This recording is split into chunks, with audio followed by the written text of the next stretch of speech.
तो हमारे मार्केट में बड़े डेटा कौन से दिखे आपको? देखिए, सबसे पहले निफ्टी ने कल जो 24,606 का लेवल बनाया है वो 18 दिनों का लो है। तो यानी कि कमजोरी का ट्रेंड जो निफ्टी में बना हुआ है वो अब भी बरकरार है।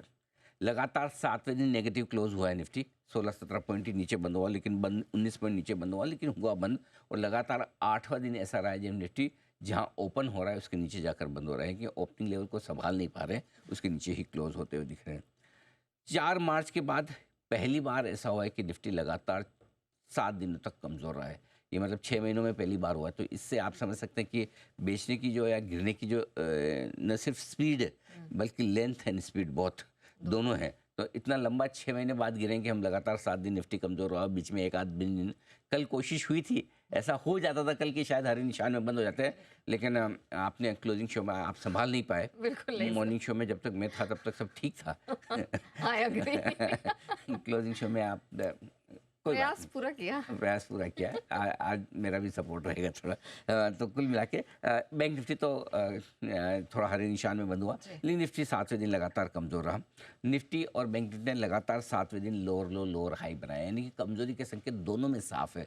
भले ही आप हल्के फुल्के नीचे या हल्के फुल्के ऊपर बंद हो, लेकिन तकनीकी तौर पर बाजार में अभी भी कुछ भी बदला नहीं है। लोअर लो लोअर हाई बनाने का सिलसिला चल रहा है और वो बाजार की सेहत के लिए अच्छा नहीं है।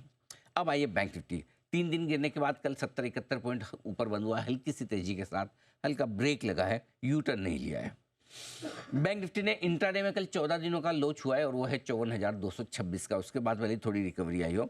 लगातार 5 दिनों की कमजोरी रही थी मिड कैप इंडेक्स में, कल हल्का सा हरे निशान में बंद हुआ है, इत्तू सा, बिल्कुल थोड़ा सा हरे निशान में बंद हुआ है। नाम के लिए नहीं, चलो आधा % ठीक ही मान लेते हैं, तो ठीक है, एक ये अच्छा संकेत है। लेकिन स्मॉल कैप इंडेक्स में अगर आप देखें तो यहाँ पर लगातार 6 दिनों से कमजोरी का माहौल रहा है। लोअर लो लोअर हाई भी बनाया है, यहाँ पर कमजोरी का रुझान अब भी बरकरार है, इसमें कोई बदलाव नहीं है। इसके अलावा मिड कैप इंडेक्स लगातार 19वें दिन और स्मॉल कैप इंडेक्स लगा 18वें दिन के निचले स्तरों पर। कल इंट्राडे में बाद में रिकवरी आई, वो एक अलग बात है, लेकिन इंट्राडे में मिड कैप इंडेक्स 19 दिन और स्मॉल कैप इंडेक्स 18 दिन के लोअर लेवल्स पे पहुंचा है। लगभग आप ये समझिए निफ्टी के साथ ही चल रहे हैं। निफ्टी ने भी इंट्राडे में 18 दिन का लो बनाया, मिड कैप ने भी 19 दिन का, स्मॉल कैप ने भी 18 दिन का लो नीचे बनाया। हाँ, बैंक निफ्टी ने जरूर आपके लिए जो लो बनाया वो 14 दिनों का है। सो कमोबेश 2 से 3 हफ्तों के लोअर लेवल्स पे आपके ये चल रहे हैं। अब आइए आईटी इंडेक्स, 5 महीनों के लोअर लेवल्स पे आ चुका है आईटी इंडेक्स, खाया पिया सब निकल गया 7 दिन में आईटी इंडेक्स। पिछला हफ्ता सबसे खराब था, 7-8% घटा था आईटी इंडेक्स, और अभी भी कहीं कोई रिकवरी के संकेत नहीं। लेकिन एक चीज़ यहाँ कहूँगा, एक आईटी स्टॉक है आज मेरे रडार पे। वो तो आप आगे ही बताएंगे ना? आगे वो तो ऑफकोर्स बिल के बाद ही होगा, लेकिन अच्छी खबर है वहाँ पर। एफएमसीजी इंडेक्स इंट्राडे में 2 महीनों के लोअर लेवल पर गया, बाद में बंद होते होते हल्के हरे निशान में ज़रूर आता हुआ दिखा है। तो ये आपके लिए Nifty, bank Nifty, mid cap और स्मॉल कैप के एआई डेटा। ओके, लेकिन स्टॉक्स में भी तो एक्शन होगा ना सर, दिग्गज स्टॉक्स में? बिल्कुल है, क्यों नहीं है। दिग्गज स्टॉक्स में एक्शन जो है, एचडीएफसी बैंक 5 महीनों के लोअर लेवल्स पे आ गया और वो है 939 का।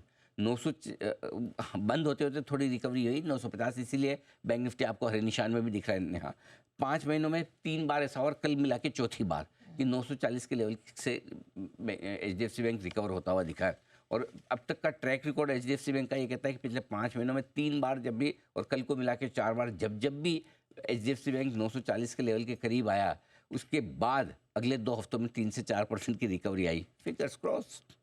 Okay, let's see, fingers crossed.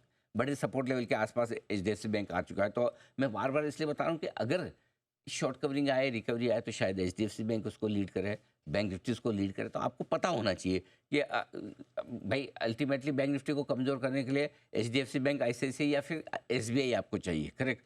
तो और सबसे बड़ा एचडीएफसी बैंक है। इसलिए अगर आपको ये पता है कि 940 के आसपास अगर सपोर्ट ले रहा है तो फिर समझना होगा, और अगर रिकवरी आई तो यहीं से आएगी, ये ध्यान में रखना जरूरी है। दूसरा है आईसीआईसीआई बैंक, कल इसने 5 महीनों का लोअर लेवल छुआ है 1346 का, और लगातार 7वें दिन से लोअर लो बना रहा है। ये काफ़ी कमज़ोर है, लेकिन कमज़ोर कितना, ज़रूरत से ज़्यादा। इसका आरएसआई 25-24 के आसपास पहुंच चुका है, 5 साल के लोएस्ट लेवल पर है।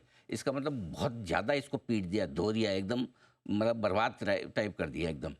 और ये इतने ओवरसोल्ड लेवल के आसपास है कि किसी भी समय ये भी रिकवरी के लिए तैयार है। अच्छा। हाँ, सो आईसीआईसीआई बैंक या एचडीएफसी बैंक दोनों तैयार हो रहे हैं रिकवरी के लिए। दोनों में से कौन लीड करता है, दोनों करते हैं तो फिर मज़ा ही आ जाए। ओके। और अगर दोनों ना करें तो सुनिए, जी। मेरे पास एक और बैंक है, वो थोड़ी देर में बताऊंगा। बहुत बढ़िया। हाँ, ये दोनों करें, अगर अपने पास है तीसरा अच्छा। जो कर लेगा, टेंशन अच्छा, नहीं कर है। लेगा? हाँ हाँ, पक्का कर लेगा, टेंशन नहीं है। तो इंटरेस्टिंग तो है। इसलिए आज बैंक्स पे रखेंगे नजर आज। अच्छा, बाय द वे, हाँ। आज मंथली एक्सपायरी बैंक निफ्टी की भी है, हाँ। Don't ignore. यस। ऐसा नहीं कि निफ्टी निफ्टी निफ्टी निफ्टी करते रहे, बैंक निफ्टी की भी मंथली एक्सपायरी है। सो आज बड़ा मजा बैंक्स में आएगा, ओके। स्टॉक्स में भी और बैंक निफ्टी में भी। डन, चलिए इस पे तो नजर रहेगी। मौका है इधर, आज मौका है ना? लग रहा है। ठीक है, चलिए ये याद रखेंगे इस फ्रेज को। लेकिन सर एफआईएस डीआईएस ये भी कुछ एक्शन दिखा रहे हैं, कोई मौके दे रहे हैं ये बाजार को? थोड़ा ठीक हुआ है माहौल। पहले डेटा बताता हूँ, फिर एफआईएस की इंडेक्स फ्यूचर्स की पोजीशन बढ़कर थोड़ी 16% पे आई है। कल लगातार छठे दिन बेचा है उन्होंने कैश में 2,832 करोड़ का, परसों के मुकाबले में आधा, 5,800 करोड़ बेचा था कल, थोड़ा कम हो गया।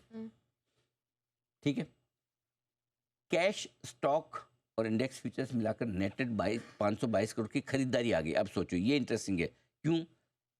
कि देखिए, 528 करोड़ के इंडेक्स फ्यूचर्स भले बेचे हुए, लेकिन 3,882 करोड़ के स्टॉक फ्यूचर्स खरीदे हैं कल एफआई ने। तो स्टॉक फ्यूचर्स में जमकर शॉर्ट कवरिंग और खरीदारी की है एफआई ने, और वहीं से आता है। सो एक चीज़ बड़ी इंटरेस्टिंग दिख रही है कि इंडेक्स पे अभी भी उनको शॉर्ट काटने का बहुत मन नहीं है। अगर शॉर्ट काटनी भी तो स्टॉक्स में ही काट रहे हैं, वैसा वाला हाल।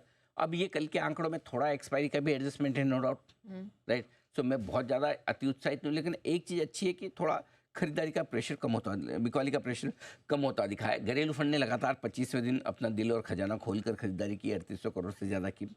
3 दिनों की बिकवाली के बाद कल स्टॉक फ्यूचर्स में बड़ी रिलीफ रैली आई है एफआईएस की, और कल की मार्केट की रिकवरी जो हुई है या जो वॉलेटिलिटी है, जो कल कम गिरे हैं, उसकी क्रेडिट सिर्फ ये इस लाइन को है। 3,882 करोड़ के स्टॉक फ्यूचर्स की खरीदारी, इसी ने कल बाजार को बचाया बड़े गिरने से। अब कहने में कह सकते हो 19% गिरा तो है ना भैया, भाई बिल्कुल गिरा है, इसमें कोई डाउट तो नहीं है।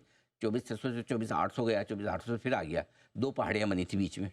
ठीक है, इस फिगर का कुशन मिल गया। हाँ, लेकिन ये है जिसने बड़ी गिरावट से कम बचा लिया है। दिन के दौरान रिकवरी जो दी, उसकी वजह ये है। ठीक है सर, ग्लोबल मार्केट में आपको क्या बड़े डेटा दिखे? मैं तो ग्लोबल लेना देना ही नहीं मेरा, सच्ची बताऊं, खाली सोना चांदी छोड़ दो। हाँ, बाकी अब वो अमेरिका में मैं सुन रहा था कि फिर से उनका शटडाउन है, कल बंद होते हुए आज हो जाए। वो उनको कुछ फिर से वो दोनों पार्टियों के बीच में सहमति नहीं हो रही, वो खर्चों के बिल बढ़ाने होते हैं ना इनके। हाँ, हर साल का नाटक इनका। तो उन्होंने बात नहीं मानी ना डेमोक्रेट्स के साथ, इन्होंने क्यों मानेंगे ट्रम्प की बात? क्यों वो किसी मानते हैं जो उनकी कोई मानेगा? तो डेमोक्रेट उनकी बात मान नहीं रहे वो, लेकिन वही लड़ झगड़ के आपस में, जैसे नवंबर दिसंबर आएगा मान जाएंगे आपस में। ये सितंबर से इनका नाटक शुरू होता है, नवंबर दिसंबर तक हर साल चलता है, और फिर बाद में जब पैसे ऐसे लगता है कि अब नहीं जा रहे, कैसे देश चलेगा, तो फिर मान जाते हैं। मोल भाव करते हैं खाली, छोड़ो अपना क्या लेन देना, जान दो। हाँ, हमारा जो लेन देन है उस पर फोकस करता है। चांदी, 1,44,279 रुपये, 144,279 ये है नया रिकॉर्ड चांदी का। सोना, चांदी पहले बताओ, 3 दिनों में 11,000 लिफाफा लेवल, 7 दिनों में 22,000, ये बढ़ चुकी है।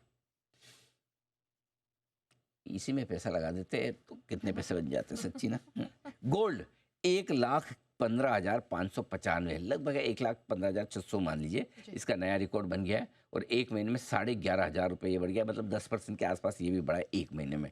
ठीक है, अच्छा बाय द वे, गोल्ड का रिकॉर्ड डॉलर में भी बन गया है। चांदी तो 14 साल की ऊंचाई पर है, लेकिन डॉलर में भी गोल्ड ने भी एक नया रिकॉर्ड बना दिया। कच्चा तेल एक में, ये रिलीफ है। ये 70 के आसपास है, मुझे स्ट्रेस शुरू हो जाता है, थोड़ा मेरा बीपी बढ़ने लगता है, तो 70 से नीचे आ जाता है ना, 67 के आसपास आया तो थोड़ा वन वीक का लो है ये। 1 वीक, एक हफ्ते का, सॉरी, एक महीने का नहीं, एक हफ्ते के निचले स्तर पर। ठीक है, और रुपया रिकॉर्ड लो से सिर्फ 5 पैसे ही दूर है, 88.81। रिकॉर्ड पर रिकॉर्ड, रिकॉर्ड पर रिकॉर्ड, लेकिन नीचे की तरफ कभी भी बन सकता है।